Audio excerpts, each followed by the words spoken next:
CCA was started by a man called Nick Crowder. He was basically a man with a van with a vision. People who needed furniture through various reasons of hardship.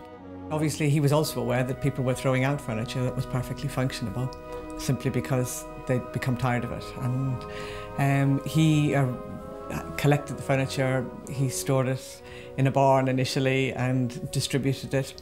He used long-term unemployed people, recovering addicts, various people as volunteers to get the whole thing started. So it was enabling people to care for other people. So you take the focus off them and help them put their focus onto other people.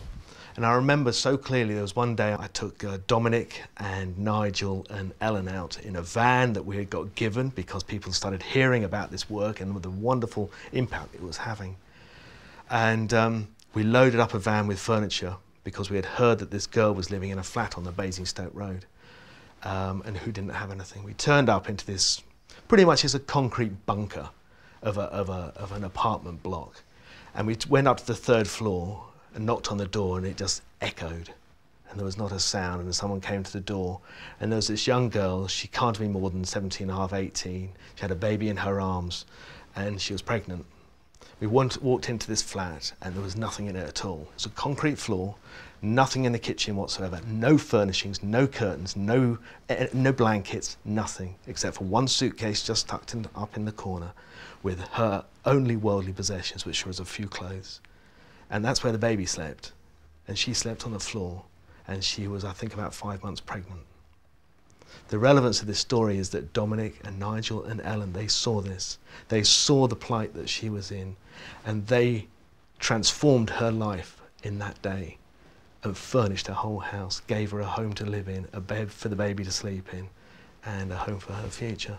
And they came away from that totally and utterly ecstatic.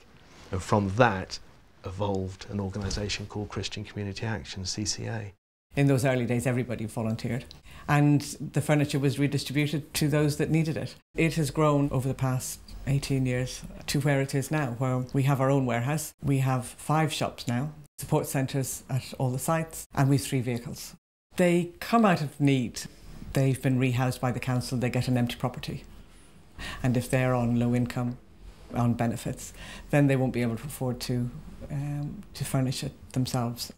So we provide the basics, the essentials, beds, sofas, dining table and chairs, chests of drawers, wardrobes, that kind of thing. We had a man come in, he'd been in prison for a considerable period of time, and he tells us he was walking along the road and something made him come in, and he came in and he didn't know what he wanted to say or what he wanted to ask for.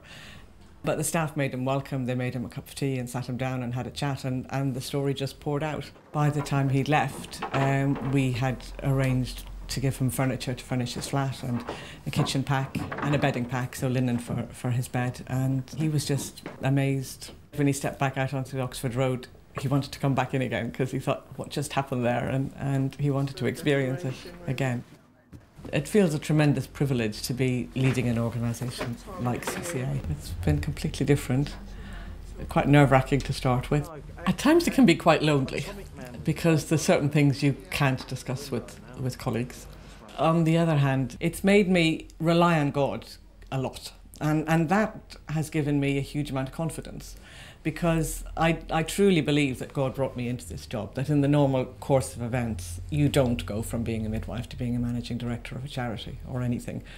And obviously being a managing director of a charity like CCA is not quite the same as being managing director of John Lewis. But without God, it wouldn't have happened. So knowing that has given me the confidence to rely on him. And the team of people working with me are fantastic. We have 25 paid staff now, but we have about 150 volunteers. They're all just so committed to doing the work that CCA is involved with.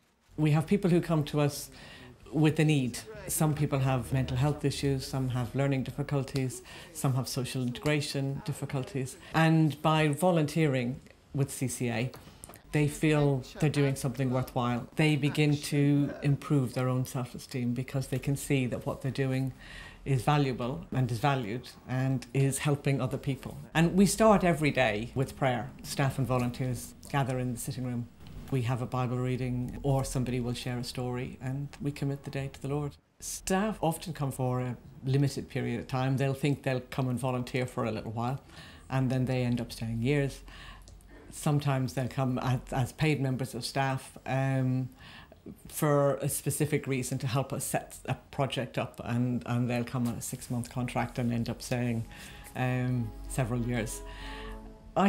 I think it's just something about CCA and probably other Christian charities as well, that it gets you. You feel good doing what you're doing. It's a tremendous privilege. As a Christian, God calls us to love our neighbour and to help one another. To actually be able to do it as a job is wonderful.